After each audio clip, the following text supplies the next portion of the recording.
Here with Jake Vickerson, ABCA NJCAA Division I Assistant Coach of the Year, heading into 9th season at Shelton State. Has 265 wins with the program. Played for the Bucs in 2012 and 13, and then moved on to Mississippi State. So, Jake, thanks for jumping on with me. Absolutely. I appreciate you having me on. Congrats on the honor, by the way. Yeah, I appreciate it. When you have good players, it makes it, the coaches kind of get the accolades, I guess, but obviously we had such a talented team. So, those guys really get the credit for this. And all the assistants say that, but I do want to shine a light that you guys are recruiting these guys, but also developing these guys too. So you do have a huge hand in how these guys turn out.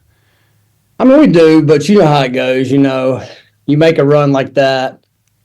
I didn't throw a pitch. I didn't swing a bat, so we're just along for the ride. You obviously want to recruit good players and good families, and just hope it works out.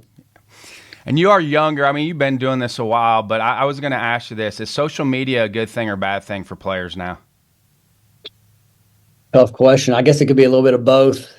I think there's so much information now that it's almost become, paralysis by analysis almost. Because if you want to find something, you can find it, And I don't know. I think it could be a good thing too, though. My son's 21, and we talk about this. It's a lot of confirmation bias out there now with what you see. So, like, if you wanted to find something that you agree with, you're probably going to be able to find it online. No doubt about it. And I think that goes with baseball or really anything. The algorithms are kind of built towards that. So if you want to find something that'll agree with you, you look hard enough, you can find it. How do you have that conversation with your players as far as what they're going to bring you stuff? So how do you sift through some of the noise that's out there for them? I'm one of those people. I'm pretty open to really anything. I think, and you coach, so some things work for some guys, some things don't. So you try to find that middle ground. And if it's funny to me, it may not be funny to them. So I just tell them, don't try everything you see. Do your research, and if you want to mess around with it, I'm really open to anything.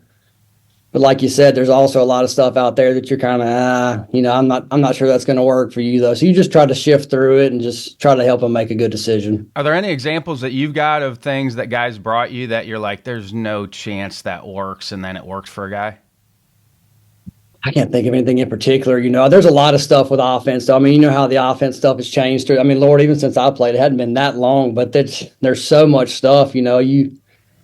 You have people with such strong opinions about offensive baseball. But like I said, I don't know an example in particular, but I'm sure there's been something through the years. As I've gotten older, I don't even pay attention to it anymore. If somebody comes to me and they're like, that works, I'm like, okay, if it worked for that individual person, then great. I feel the same way. It's so hard to teach hitting, and especially hitting, it's so hard to teach hitting and to get guys to produce on field. That's like, okay, if that worked for a guy, great, go do it. Yeah, for sure. I totally agree. If it works for you, I'm all for it. If it doesn't, hey, we may want to make an adjustment. But, hey, like you said, at the end of the day, it is a results-based game. So if it's working for you, hey, I'm not going to get in your way. Sure, because there's so much art to it with that piece. Like, hey, if it's working for you, go do it. For sure. Did you have many options coming out of high school? I did, yeah. So I grew up here in town. I actually grew up about 5 minutes away from Shelton. So I had an older cousin that played at Shelton and pitched at Alabama. My older brother played here and played at Mississippi State. So when you kind of grow up around that, I was pretty dead set on, hey, I want to play in the SEC. And if I didn't get that opportunity, I wanted to go to junior college and at least give myself the chance to. So, and that's what I ended up doing. Was it hard following your brother's footsteps? Because I did the same thing. My brother went to Evansville. He played 4 years ahead of me. So he and I never played together, but I followed my brother directly. And we have the exact same. We're 4 years. No, because it just felt normal, We actually, we played for the same coaches our whole life. And when he was leaving, I was coming in. And by the time you get older, it just feels normal. And, you're going to get the comparisons, and that's normal, obviously. That's just natural. But no, we're very different players. We have very different builds. He's a much bigger guy than I am. So, no, I didn't really feel much pressure from it because it really just seemed normal. Did you guys play at any point along the way? Nope, never played together. I had an older birthday, so Little League, he was 12, I was 9. I had to play up for my class, so I played ahead. Struggled because I always played with older guys in the beginning, but that was the only time he and I played together, and it was rough on us because he pitched and I caught, so we would Oh, fight. wow. We Yeah. fought a lot in Little League. Feel bad for our Little League coach because my brother and I I can used to fight a imagine lot that year, which carried over and later in life. So, do you feel like a majority of players should look at junior college first? I don't think it's for everybody, but I think, especially in the modern landscape of recruiting, I think it's an option a lot of kids could at least look at. I think sometimes, junior college has kind of gotten the reputation that it's a last resort type level. And I just tell people like, hey, I think it's far from that. I mean, you were at the World Series last year. I tell people like, and I played junior college ball. It's been a while, but I mean, it's as good as I've ever seen it. I mean, the power arms, I mean, the talented players, there's really good coaches at this level.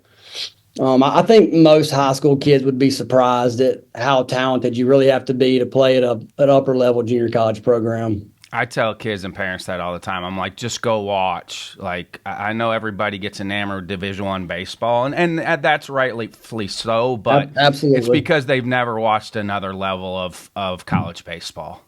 I just, and there's good levels at all. There's really good, especially in our state. There's a ton of Division II programs. They have really good players. I mean, Faulkner's an NAIA school in our state. They've had a ton of success. I'm like, hey, if you go look, there's really good programs at every level. It's just about fit. I think a lot of kids, you try to tell our players the same thing. It's like, hey, to play at the Division I level now, to play in the SEC, the leagues have gotten older. You have to be polished to play at that level. It's the raw freshman who's got ability that, just needs work. It's tough to get innings at those places because those guys have to win. I mean, the amount of money that's being poured into these programs now, those guys have a lot of pressure on them to win, and they can't afford to run you out on a Tuesday night when they have to win that game. So I think that's where junior college, we can afford to do it. It's not like it's not the same, so we can run a guy out there. You can get your innings, you can get your work, and hopefully by the time we get the games that matter, which for us is conference,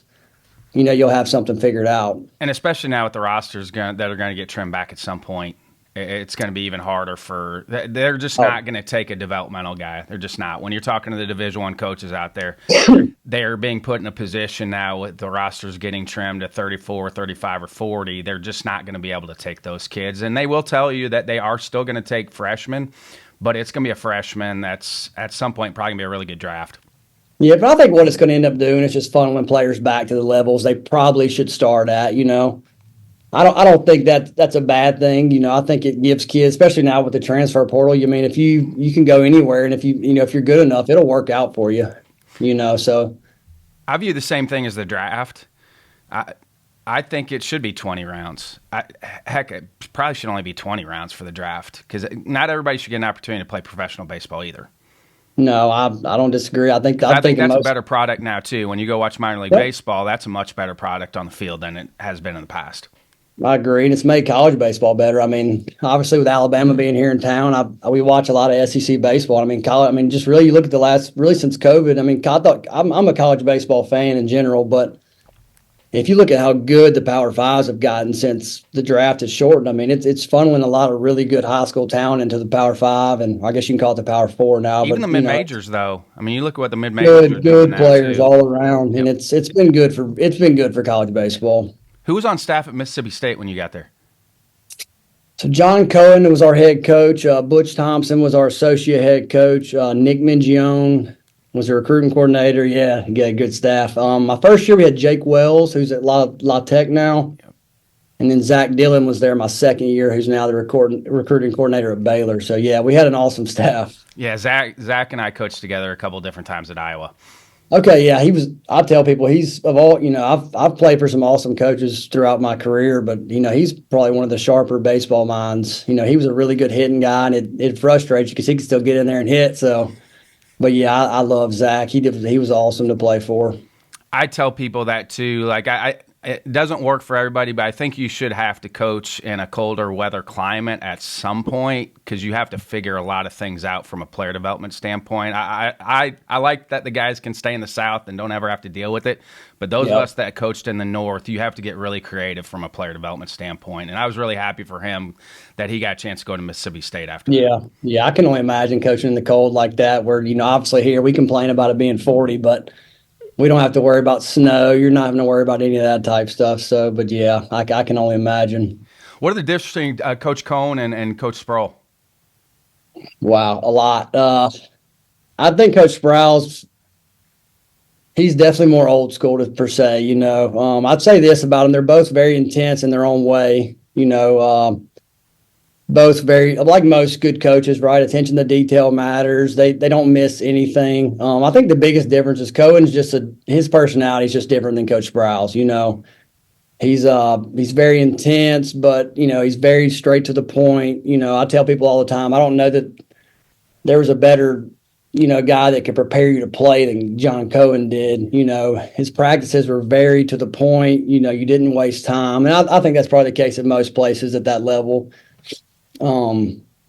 But you always felt prepared at the end of the day. He challenged you, you did hard things, but at the end of the day, when Friday night came and you were facing a big time arm, you felt ready to go.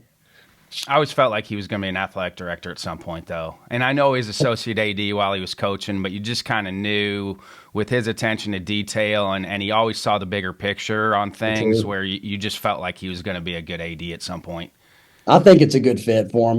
He's definitely had the CEO type personality, and he kind of had his hand in everything. And like you said, the bigger picture, I think it's a good fit for him. I think I coached against your brother. We played in a tournament down in Mississippi State when your brother was playing there. Okay, yeah, he was there. So 10 and 11, so. Yeah, we were down there. I think Georgia State was down there with us, but we actually ended up we beat Mississippi State twice, actually, in that tournament. We got lucky. We had a good team, but we got lucky. Coach Cohn got kicked out of both games. I tell people. I tell people about he didn't make it past the fourth in either one of those games. This is great. He called the umpire an abomination. That's what got him tossed the game. He's a fiery competitor. There is no doubt about it. So what do you feel like your biggest jump, and this is probably for you relaying to your players now as far as making that jump from junior college to Division I and getting a chance to get on the field? I think the speed of the game, I think you're told that your whole life, right? You go from high school, even to junior college, it's a pretty big jump, but the speed of the game, really the structure of everything, right? At the Division I level, especially at a school like Mississippi State, you have every resource you can imagine. We had the big Palmero Center there. So there's, I think just the time constraints, that the time that you have to put in at the Power 5 level to even have an opportunity to play, but just what it takes to prepare for your opponents, obviously played in that league. You watch it, the type of arms you see day in and day out. The hitters are so good. I mean, when I was coming through, that was the Aaron Nolas of the world, Alex Bregman, Dansby Swanson, so I think the speed of the game, I think probably the biggest difference between junior college and that level from an offensive standpoint is guys just have multiple out pitches that they can get you out with. At our level, you'll face a good arm, but typically he's got one out pitch. And at that level, the guy may throw you the slider, but he's got the changeup too, And when you start facing arms like that, it makes things really difficult, especially if you start getting down in the count early. They got stuff to get you out with. I think the changeup's the biggest switch for a lot of hitters going to that level is you're going to see a lot more changeups. Well, especially if you got a guy that can throw you one for a strike and then get the one, just to drop off the table at the end. It's hard, You were SEC academic honor roll? I was both years, yep. You feel like, because I used to relay that to our JUCO guys, I'm like, because the amount of resources that we have from an academic standpoint, it may be easier than what you're dealing with at the junior college level. Oh, it can be. I think, I tell people about school.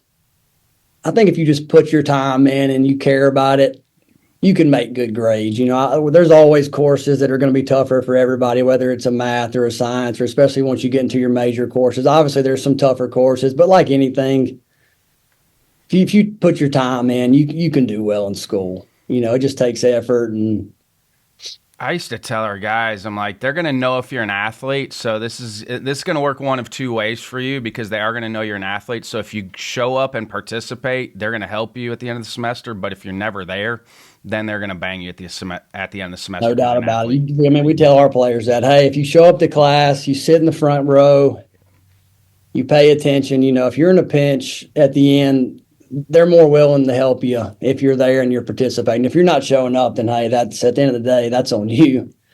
There's not much you can do, but just, if you, like you said, if you just show up, put in your time, most people will work with you.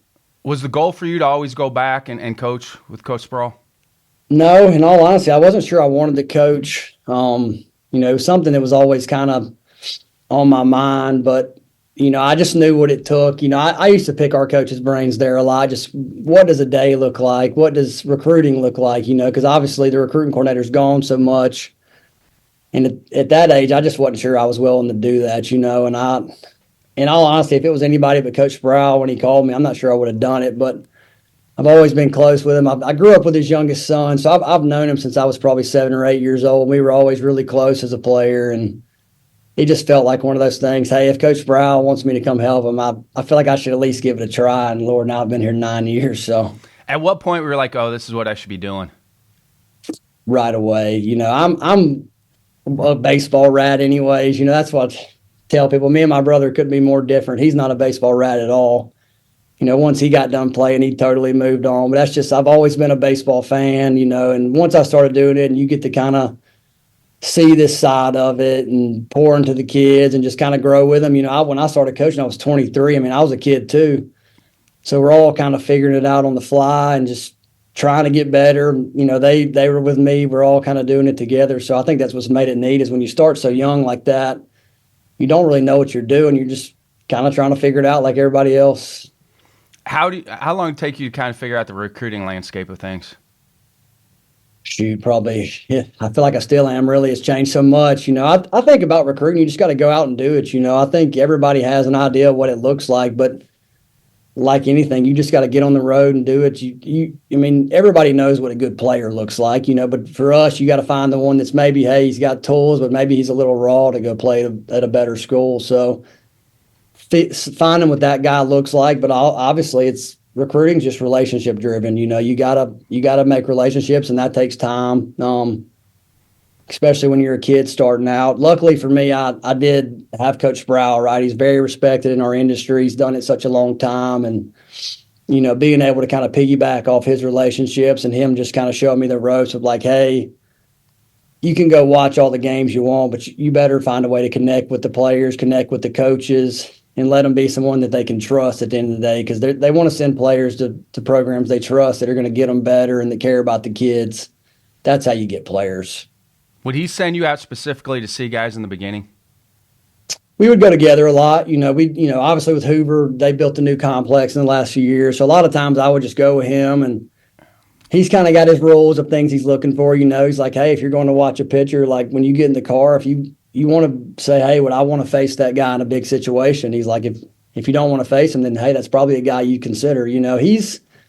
He's big on going to watch high school games, which is tougher to do in the spring, obviously. But he's like, if you can go watch a kid throw against his high school rival, you can at least see what he's made of. He's like, he may not throw well that night. That's baseball, right? We all have our tough nights. He's like, but you can see if he's a competitor. That's something you can tell right away. Does he want to throw in the big moment? Does he want the ball in his hand with the game on the line? He's like, that stuff you can see in a high school game that sometimes you may not be able to see in the summer. I loved you guys' overall team approach in Grand Junction, by the way. Yeah, I appreciate it. Yeah, it was a good group. We had a lot of guys that returned from the year prior that we made a run there at the end and had a good little run in Grand Junction. So good group, fell a little short. That was my 4th year I've been there, and I don't know that I've ever seen a better field, really, 1 through 10. We obviously ended up getting the 10 seed, but I was like, I don't really know how you even could have done the seeding for that tournament, because it was a loaded tournament. So how would you seed that? It's a crazy bracket. Is there a way to do it? I just don't No, know what that I don't. means. I don't know the process because, like, for me, I'm not biased. I'm not an idiot. I think if you're really going to do it, you got to go. Florida's got to be the one seed. Whoever wins Florida, I mean, that's such a tough league, and I mean, that's such a tough state. Obviously, there's probably 4 or 5 teams that are good enough to win the whole thing just from Florida alone. I'm not too proud to say that. Obviously Texas is kind of the same way. I mean, you got your San Jacks of the world. Obviously, Blenn's been on a good run. Your Navarros, obviously Weatherford was there in 23 with us, and McLendon, they are what they are. So I mean, I don't know. Then you could throw in your Iowa schools. I don't know much about Northern junior college baseball, but I mean, you do know what Iowa Western is and what they've been able to do out there. So I don't know. You just. My thing is, do you go to 12 regions, or do you go to 12 teams that get there and you split them into like 3-team pods where it's basically round robin to get to the next round, where your first round is 3 teams are playing each other to advance, and then you kind of make a double elimination after that? I just don't know how to, with the 10-team bracket, I don't know how you make it better than a funny bracket, because I think you ask any coach that's there, you'd almost, if you could choose your seed, you'd probably rather play in that 4 and 5 game where you get the day off, and then whether you win or lose, you get another day off. And so it's like, if you really could choose, you probably want to do that. Yeah. And I think that eliminates some of those extra days off for teams if you could go to 12 teams. But you know how it is. If you make it there, if you're the 10 seed, 1 seed, you don't really care. You're there and you just want to see how well you can play. So you don't really care. Have you adjusted your schedule for yourself since you've been there so many times? Have you adjusted what you do or what the team does? Not really. We usually fly out on a Tuesday. We'll practice for 2 or 3 days. It's really the toughest thing for me. I just have always really struggled with, where do you position your outfielders? Because the left field gap there is so big, but the left field wall is so short. So it's like, do you want to give up the triple in the gap, or do you want to give up the flare? And I don't know. That's probably the toughest thing. But no, we kind of have a routine when we get out there, and just try to tell the players enjoy it. I don't take this trip for granted. It's really, really hard to get here, and everybody wants to win when they get there, but one team's going to leave here happy. Try to soak up the experience. In a junior college game, you may play in front of 50 fans in a normal regular season game, and you get to play in front of 5,000 to 8,000 there. Just soak it up, enjoy your trip, and have fun. And obviously, you want to play well, but if you don't, you could live with it. Had you ever been out to that part of the world before you went there for the first time? No, that's the first time I'd ever been out west. It's strikingly beautiful. Awesome. I went as a player in 12, and that was the first time I'd been to that part of the country. And yeah, it's awesome. It's beautiful. It's such a well-run tournament. The town just kind of shuts down for the tournament, so you feel like a big leaguer in junior college, and it's an experience of a lifetime. You mentioned pre-call here that you guys are going through max testing right now. How do you guys set that up for your max testing? So we partnered 3 years ago with the former player of ours. His name's Cal Tinsley. He runs a big shop in Birmingham called Tinsley Performance. There's a ton of big leaguers that train with him, professional golfers, and he does all of our strength stuff now. So he'll come down in August, and we go through all the testing. It's very individualized.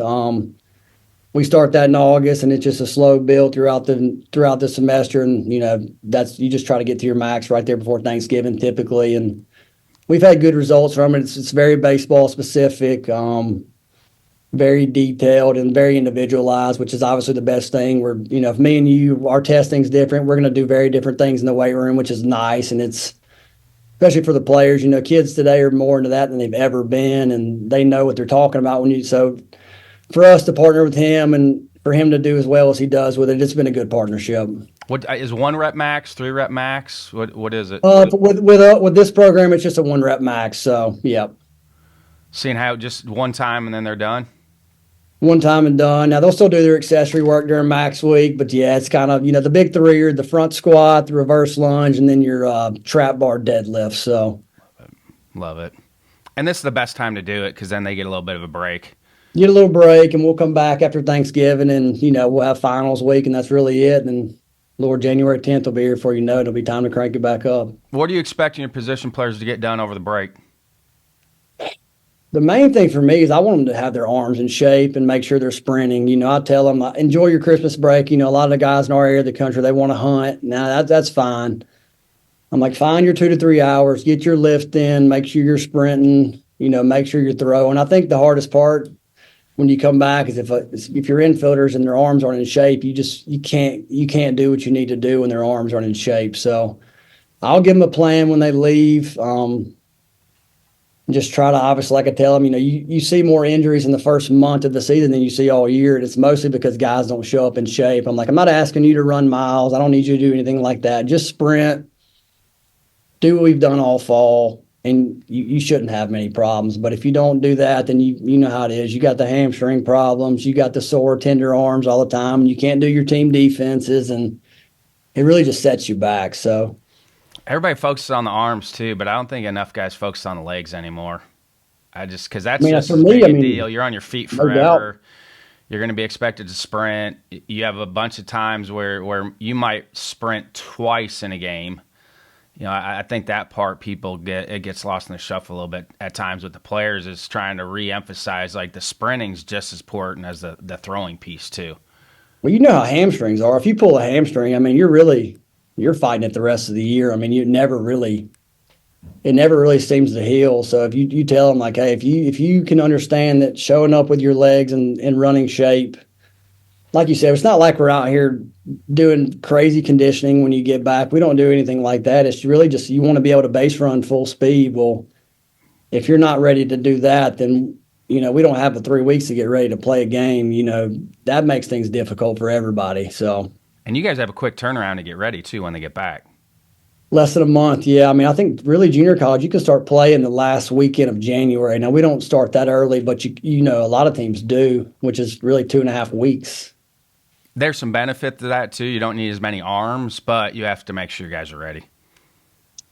The way Coach Brow does, he almost treats our first month like a big league spring training. So, you know, we start conference about a month after our regular season starts, and he just does a slow build.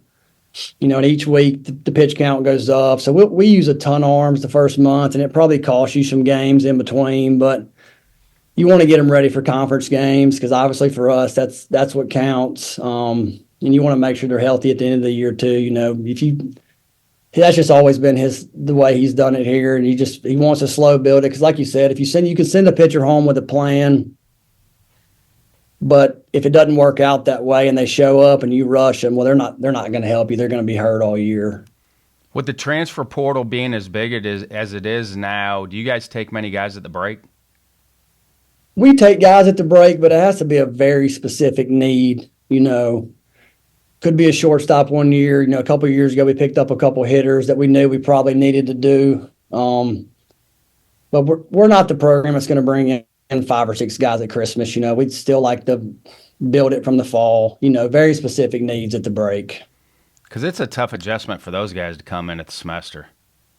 Well, that's definitely, you're trying to fit them into from a team fitting in with a team. Like these guys have been together for a whole fall, and you're getting there at the break. I just think that's a hard adjustment for guys. Tough adjustment there, especially plus they're leaving a place, so maybe confidence-wise not great because they're leaving a place for a reason.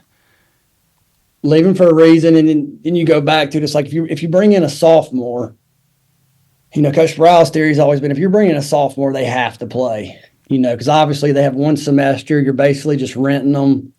So typically we don't bring in sophomores. You know, freshmen seem to make more sense for us, mostly because, I mean, you know how it is when you go to a new place. It doesn't always work out. There's that adjustment period to where you have to get comfortable. And if that doesn't work out as a sophomore, then it's tough on everybody. So how much time when you get into it in the fall when school starts, when do you guys get into baseball? You get into baseball right away? We do, yeah. We usually start August 20th, give or take. Usually when school starts is typically our first day.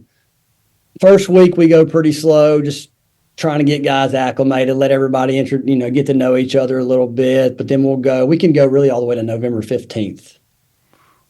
What is the hitting development plan for you? I know you've done a great job with your hitters over the last 9 years.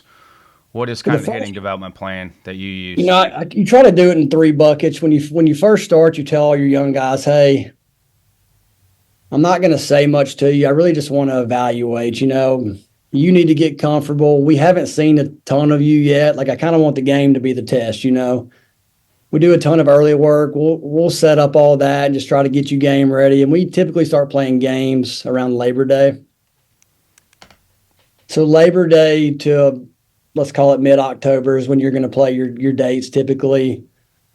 And then from there, we'll try to make more individual adjustments to the end of the fall, because now you have a little bit of a sample size. And you know how it is. You don't want to come in just make all these changes to guys when they're not comfortable yet, and it just doesn't seem to work that way. So I try to do it in that way. Just let the game tell us what to work on, because it's a lot easier to teach once you've played 10 dates and you've got 50 or 60 at bats, and then that last 3 to 4 weeks of the fall, you kind of try to attack those kind of things. What's your early work routine for them? A little bit different for each group. I try to come in. We'll do some. I like to do a lot of machine stuff. I like to do angled stuff. We try to hit on the field as much as possible. This year we have a ton of lefties, so trying to get them to learn how to stay on left breaking balls and stuff like that. But we do a lot of machine work in our early work. Kind of goes back to playing for Coach Go, and his thing was you do all your offense before practice, and when you hit BP as a team, that's for defense. And I've kind of adopted that model as well. So we try to get all that done before practice if we can. And then when you do your team BP, let's try to maybe mix in some more defensive stuff. What are your team BP rounds? Different each day, but if we want to, some days you're working on maybe team offense. It could be hit and run. It could be just moving guys over. I think a lot of players sometimes don't appreciate the value of a run.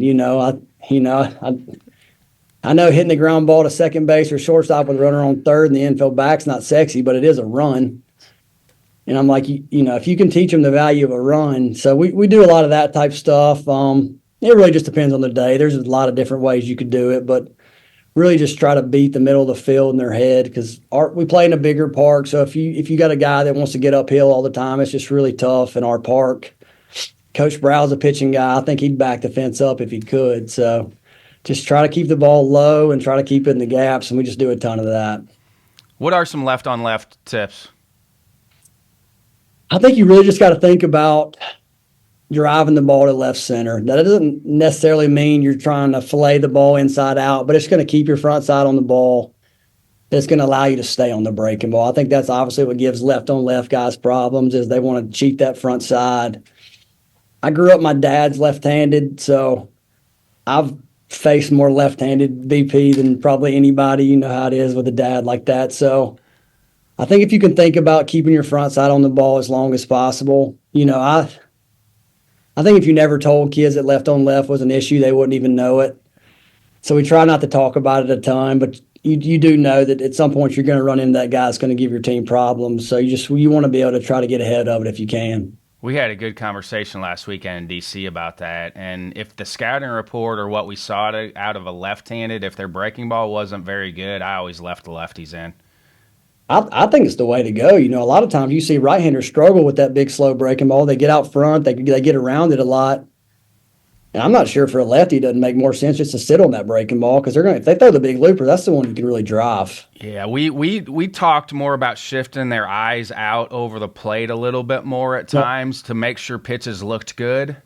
We just spent a little bit more time with shifting their eyes out over the plate, and that goes into driving the ball to left center a little bit too. Because I think that's the hard part for lefties, especially with a big breaking ball, is they give up on it a lot of times, where you have to teach them through machine work, where the ball that maybe your eyes are telling you is a ball because it's up, that's the one you need to smash. For sure. I totally agree. Because I don't know, our lefties never really had an issue with it. I think some of it is we would leave them in too to give them some confidence. I just don't see very many great left-handed breaking balls where it's like, okay, I get it in the big leagues, but those breaking balls are way different than what a lot of the lower level guys are throwing at guys. For sure. And they're so used to throwing arm side everything, most lefties, because they're usually facing a bunch of right-handed hitters. Where now if they got a lefty in the box, it makes them uncomfortable because they're worried about hitting them more than anything else. Funny you say that about the lefty pitcher being uncomfortable. You've seen that more than ever. Coach Brow talks about, he's like, it used to be a time where lefties just dominated left-handed hitters. He's like, but now, they almost seem uncomfortable. Yeah, because they're just used to flinging everything up arm side, and they really haven't had to work on a ton of glove side command, where it's going to take their strengths away from them by leaving your left-handers in there. No, I totally agree with you. I totally agree. How has your training for hitters changed since you played?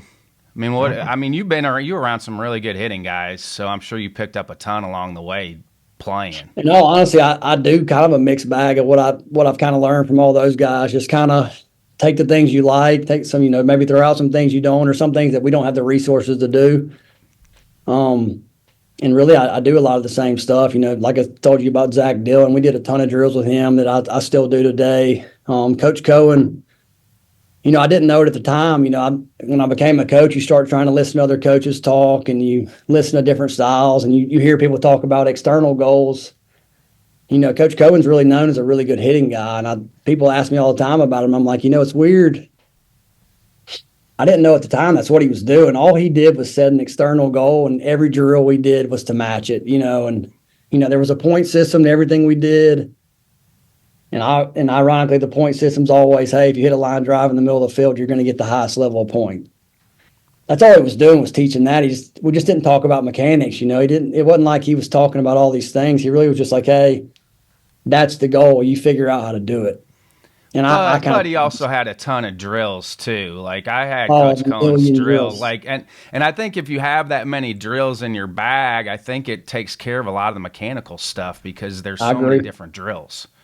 Yep, I tell people, when we did early work there was a T station every day. And if you've seen his DVDs and stuff from back in the day, I tell guys I could give you 100 T drills right now. So, you do those every day. You bunt it every day off the machine. You maybe have an offset drill. And then on the other side, which that's the beauty of having that huge Palmero center, is you can get a lot done in that space. And then you flip around to the other side, you may have the two big breaking balls going. And you do that every day. And I kind of run it similar here. You run elevated machine stuff? I do, yeah. I like it. I tell guys it's challenging, not every day is challenging. You don't want to make it to where we're facing big league breaking, because we don't face that at our level, But I was like, when I was at Mississippi State, we had a quote in our locker room, and I thought it was the strangest thing at the time because, you go in all these locker rooms and you have all the quotes, and all I said was confidence comes from skill acquisition. And when I was a player, I was like, what an odd thing. It just didn't make sense to me. But, now that you're older, you're like, it makes all the sense in the world. If you want to get real confidence, acquire the skill. It's like riding the bike. Once you learn, you never forget. Once you learn how to bunt the right way, you never forget. Once you learn how to stay on that breaking ball, that's real confidence. So if you want to have confidence, acquire the skill. Like I said, when I was 22 years old, it didn't make much sense. But now it's like, man, it makes all the sense in the world. How are you teaching bunting, guys? It's funny. When I was in college, I played summer ball in Santa Barbara for a guy named Bill Pentard. I don't know if you know Bill. He's kind of a legend in that space. And I could always run, but I wasn't a great bunter. I could sacrifice bunt. And he was like, listen, when you leave here this summer, you need to be able to do this, And he taught me a way. The dude, it's very unorthodox. It's something I never learned, the way he teaches it. But I teach it the exact same way to my lefties that Bill taught me. I was really good at it as a player. When I came back, I feel like it changed my career because when you can bunt for a hit like that, especially you feel like you can't slump, You always have that, but you're going to face that guy that's going to give you fits. But if you can bunt for a hit, you always got a shot. So I teach it the same way Bill taught me. I pulled early in the fall. I'll bring all my lefties out and I'll tell them, look, I'm going to teach you how to do this. You're going to think I'm crazy. I said, you're just going to have to trust me. Like this is tried and true. This guy's been teaching this for years. He's won a lot of games. He's coached a lot of big leaguers. You just need to trust me on this. And so what's the difference with the way he's teaching it? So for a lefty, if you're dragging, so we're going down the third baseline, When I grew up, I was taught to drop my back foot and try to set my angle that way. So where Bill taught it is he's like, you're going to take your front foot and step to the front part of the batter's box. So almost like you're going to step towards third base, if that makes sense. And when you take your step, it's going to set your angle for you right away. He's like, lay it down and just go. Yep. And for that whatever was similar reason, to the way I taught it, just to get everything lined up with the first base line to get parallel. And that's all it did. And, for a push, it was kind of the same way. He's like, hey, draw your line to the 4-hole and really just think about taking your back leg, getting down that line, and just trust your angle and go. And we did 2 different footworks on the push for lefties to give them the option. One the front foot moved, and then one the back foot moved. We have guys that do both. We have some guys that prefer the front foot, and it's like we talked about earlier. Hey, if it works for you, I'm good with it. Obviously, bunting, that's something that takes time, and you need to be comfortable. So if you're more comfortable that way, I'm all good for it. Some of it was depending on where the first baseman was playing to. First baseman was deep, then you had some wiggle room up the line. If the first baseman was in, then you wanted to get it more towards the second baseman. Yeah. It's just such a skill to have. I tell guys, look, I don't want to be the team that's, we're not bringing you here to bunt. I'm like, but it's such a good skill to have. I'm like, do you want to hit 400 over 350, or do you want to hit 350 over 300? Like that's the difference. It's just a single. Or do you want to hit 300 over 250? Like it is a 50-point difference if you're able to do it. For sure. Look at Kentucky last year. They bunt like crazy, but they bang too. It's like, hey, be able to do both. It's just another tool in your bag is all it is. I tell him I had my older brother, he hit for power. He hit a ton of doubles, but he could also really drag bunt. So you have a guy like him who's hitting in the middle of the order. When he drops down to drag bunt, it's a hit every time. And I can tell him part of being an elite hitter too is being able to do everything. I've never had a guy that was a good bunter that didn't hit. I think it translates your eyes from the barrel. That's a skill acquisition piece too. Yep. It's like, okay, they can pick up new skills even if they've never done it. The elite performers out there, when they're asked to perform a new skill, it might take them a little bit, but eventually they're going to pick up that skill. Oh, for sure. It's like, your eyes are tracking the ball to the barrel. Like that translates to, that's what hitting is, right? You're tracking pitches, you're seeing it to the barrel. Like I'm not maybe asking my 3-hole to bunt, but I'm telling you, if you're a good bunter, it does translate to you being a good hitter.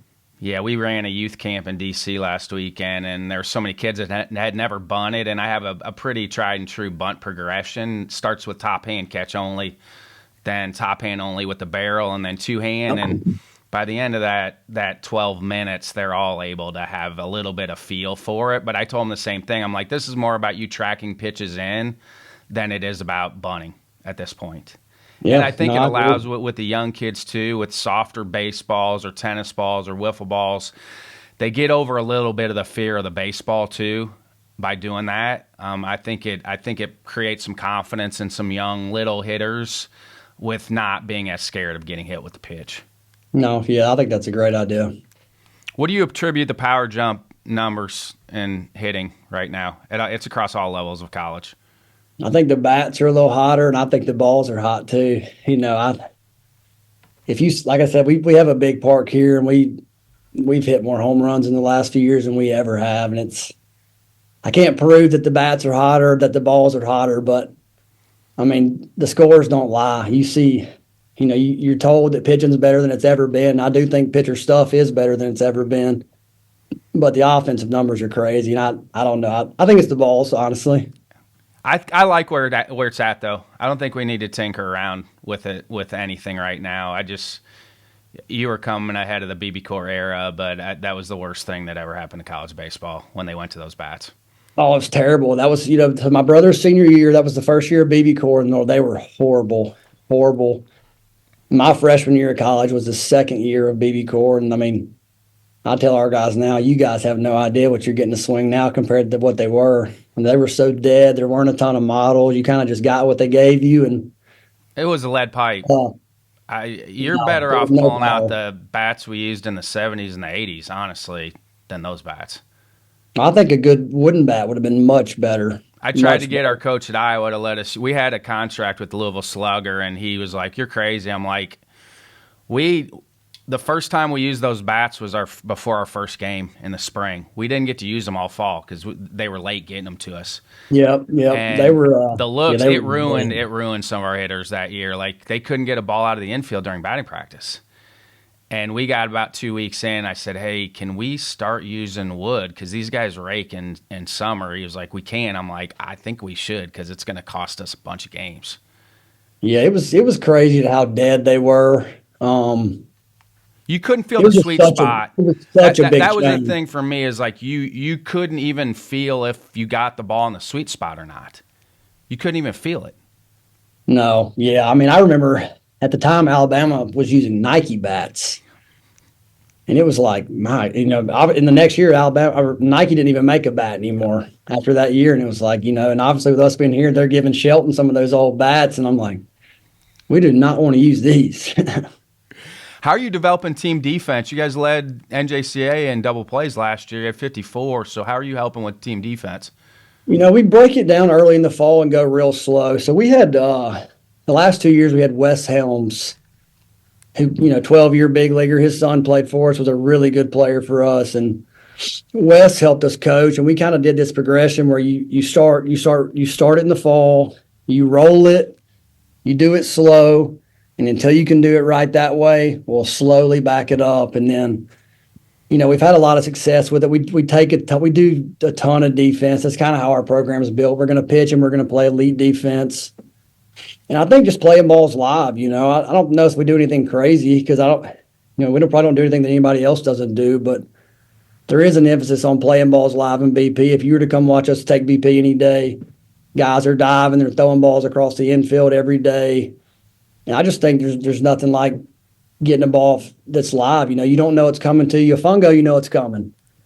When you're in a BP setting, you don't know where the ball's going. You have to react, read the hop, and obviously finish the play by making a good throw. And we do it every day. So, it's giving defenders time to make those plays while the BP guy's throwing? We do, yep. We give them time. So try to give them time to get back to their position. Sometimes I kind of like to do it where they're out of position, to where they maybe have to go make a play that they normally wouldn't make. But yeah, we do that every day. Live BP that's every day. You guys tracking those for points defensively? Not every day. We do it time. Sometimes we'll split them up into two groups where we may have a winner and a loser that day. But no, we don't track it all the time. But it's like we tell them, if you want to play for us, you got to play defense. That's Coach Sproul's thing. It's like, hey, tell me how you can help us win with hitting being the least. So if you can't play defense, there's only one spot on the field for a guy that can't play defense, and that's a DH. Love it. So if you're going to play here, you have to play good defense. Love it. And that carries you guys over the whole season then too. For sure, yeah. I mean, that's how we're built. You get in those. We scored a ton of runs last year. We were as offensive as we've ever been. But if you go look at our scores in our regional, we won games 5-4, 4-3, just tight. If you're going to win close games, you can't give the other team freebies. I think in our semifinal game at the state tournament, we made 2 unbelievable defensive plays that probably won us the game. And you just, you kind of fall back to your training, and those guys have made those plays hundreds of times throughout the fall and spring, and, they show up on the biggest stage for you. How much of that is just cleaning guys' angles up in the outfield and the infield? A lot. I think a lot of times guys, they want to catch especially middle guys, they want to catch everything with 2 hands all the time. And I'm like, you're more athletic with one, My first year coaching, we had Travis Fryman's son played here. Travis, longtime big leaguer, and he is, an unbelievable baseball mind. I still think I think he's the Indians infield coordinator to this day. And he would just come out, and I'd listen to him talk defense, and I'm like, he makes it so simple, but the way he described it to me, and I still teach it this way to this day, is like, hey, if you're going to play for the Cleveland Indians at the time, whether you're Francisco Lindor or a guy in low A, you have to make every play at you and every play in front of you. That's all we ask. If you can do that, we can live with the rest. And, I think a lot of guys, they want to catch everything 2-hand, and they break down like a little leaguer. I'm like, hey, just get the good hop. Use your feet to get the good hop. That's something I never knew as a kid, that your feet are everything in the infield. If you can just use your feet to get the hop, infield becomes much easier. Yeah, I think when you really start to pay attention to it, more balls than not are caught one-handed than anything Yep, else. for sure. Guys are more comfortable doing And it that frees way. guys up. Their range is better. They're looser with what they're doing. And yes, we have to secure the ball after we catch, but more times than not, it's going to be a one-handed catch. Yep, I agree. That's hard for when I work youth camps with the parents and the youth coaches. They look at me crazy when we start talking about. I'm like, nah, we're going to work one-handed catch here. Well, it's like you tell them, like, okay, bend down, reach this way, do it with two hands and do it with one. Which one do you feel more athletic in? And they're like, every time it's, well, I feel more athletic one hand. I'm like, well, that's probably how you should do it. Do you have a fail forward moment, something you thought was going to set you back, but looking back now helped you move forward? I don't know if there's a moment in particular, but, I just think about all the players it doesn't work out for. I think everybody always talks about the guys that have the All-Americans, the guys in pro ball. For me, I think about the guys that didn't work out for. What could we have done different? What could I have done better to help that guy reach his dream? And it didn't work out. So for me, I think about those guys a lot.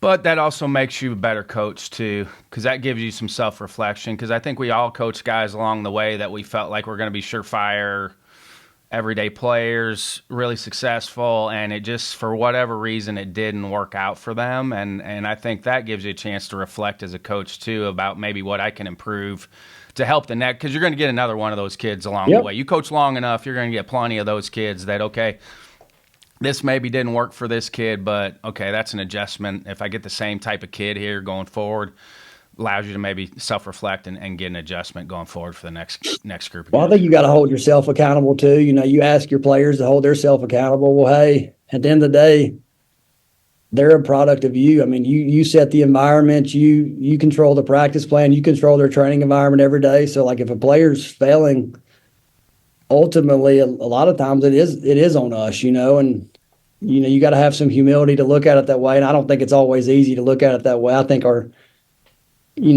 your ego gets in the way where you think you have it, and it's like, no, that's not necessarily the case. Like maybe you didn't do the right thing for that kid, and you're the reason it didn't work out. I mean, you have to look at it that way, and I think it allows you to keep growing as a coach and to continue to get better if you look at it that way.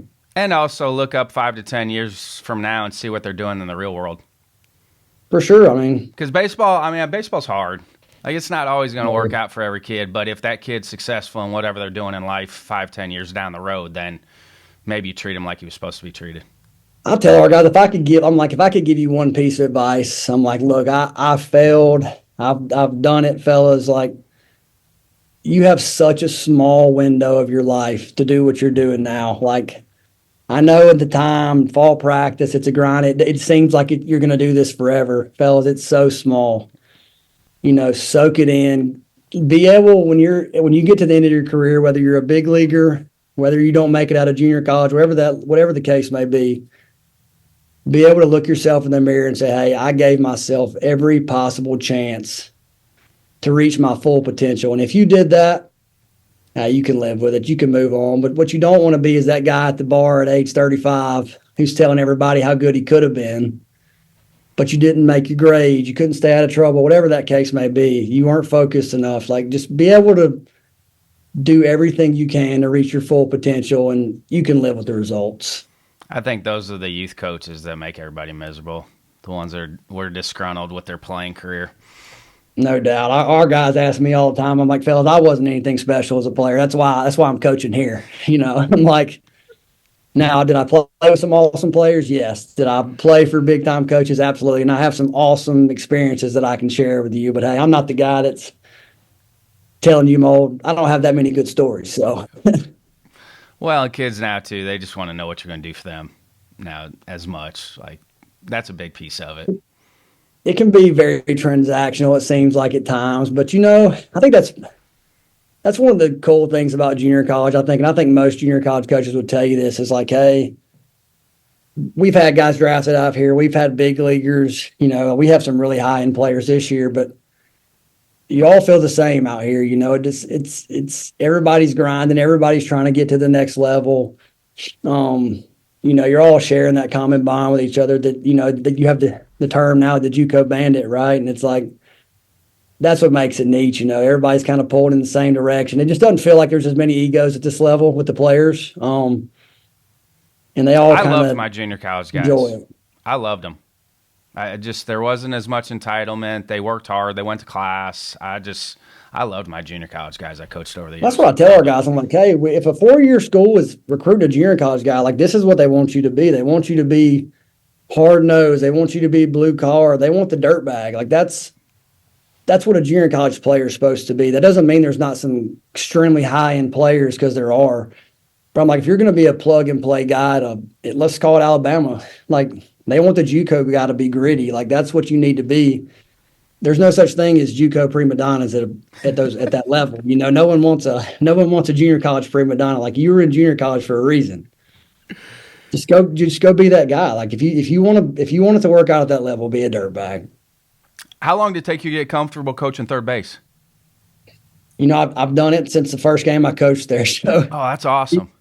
He threw me right out there. Coach Sproul, hell yeah. That's awesome. Yeah, I've coached first since I first started coaching. I've coached third, sorry. What? Really, it felt normal. I kind of just did it. It just kind of go off feel. Obviously there was rules I learned. Like I said, when you first start coaching, you think you know a lot of things about baseball, then you realize you don't know anything. So really just kind of learning certain things about, hey, maybe this is a good time to be aggressive. Maybe this is a good time not to be, depending on who's coming up, obviously, and maybe your matchups. But, it felt normal, really. I think sometimes I feel like I have a better feel for the game when I'm out there, just being closer to the action. That may sound weird, but. Do you position yourself different than when you first started now? On different plays with guys advancing on bases? Yeah. When I first started, I didn't, like I said, didn't really know that was even a thing. But yeah, I do. Trying to find, maybe find some from a base running standpoint, or maybe give a guy a better advantage of being able to pick me up earlier, easier. But when you go back to base running, I tell our guys, like, hey, you really only need me to tell you to stop. I think base running is so instinctual, and I do think it can be taught, but base running is so instinctual that, if you do this the way it's supposed to be done, all you need me to do is tell you to stop. In the back of your mind, you're scoring until I'm telling you not to. I think the elite ones, these are the small things that I still watch for. Base runner at second, base hit through, and they back up. The third base coach is backing up towards home plate to get a longer read on whether the guy's going to score or not. I think that's, even at the big league level, you see it. Anytime there's a guy thrown out at the plate that maybe shouldn't have been, or they should have held a guy up, the third base coach isn't back far enough towards home plate.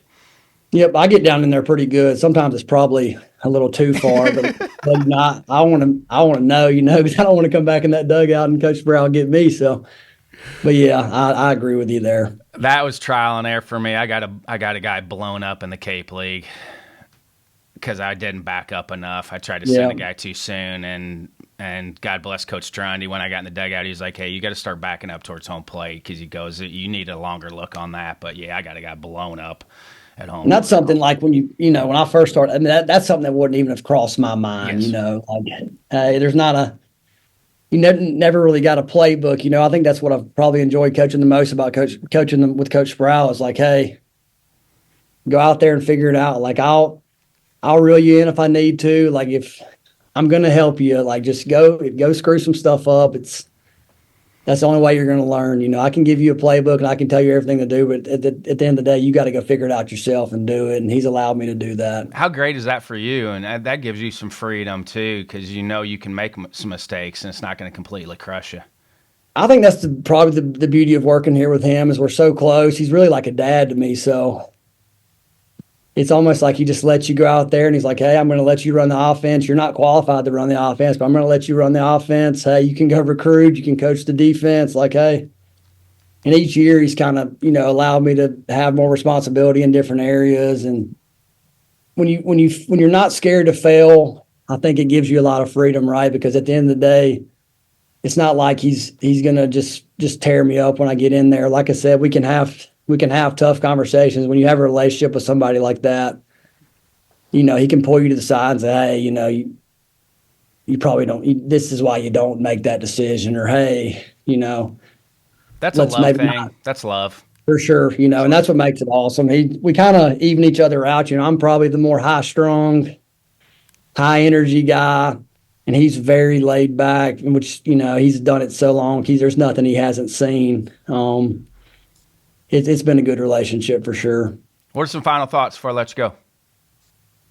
I appreciate you doing this for us. I think it's cool to see a lot of junior college coaches get these opportunities. I think, like we talked about the high school guy earlier, it's like, hey, maybe look into junior college. If you're not getting the offer you want, I think you'd be surprised how many great programs there are, how many good players there are, and really the kind of resources that schools are putting into junior college athletics. Now, you can look around the country, especially in our area of the country. You see what the Texas schools have. Their schools spending a lot of money to make sure players get a great experience. And our school is no different. Our school, that gives us a ton of resources to be successful. Just be open to that opportunity. But I appreciate what you do for junior college coaches. I think it's cool to see guys get these opportunities. I love this part of it because I see as many games as anybody across all levels. So I know how good it is at every level. And so I do really try to reiterate to people that are looking, I'm like, you need to look at every school in your area, even outside your area, at every level, because you're going to be really surprised and happily surprised what schools out there have that you would have never even looked at. Yep. No, I agree. Thanks for your time, sir. Appreciate you. Awesome. I appreciate you. Yeah.